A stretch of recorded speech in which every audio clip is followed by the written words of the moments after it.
silkiintun silkii banaa jedhaniin banaa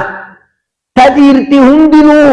intalattana ni jaallanne jetteetti bilbiltu haloo faaxum kuniis yoon irra arkadhe je'eeqa amma silkiin isiin tun ajandaa ni qabdi hin qabdu qa guyyaa heerumte silkii ganda dubrummaa qabsitee silkii ganda gartee haadha manaa jettee bitatu qabdi masmar shamarree tiyya waaniin jedhu kana gurra na caqas qilleensa irrattis warri na caqasulaa warri waa muree gadhiisu tokko ni jiraami warri xiqqaa'u da'awaate xiqqaa'ee muree kafit takkanaa tanaas muraati wal bira geeysa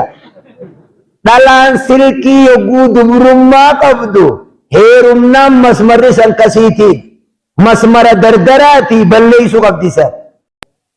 jaarsa yogguu harkatan jaarsa irra deemuu dhiisa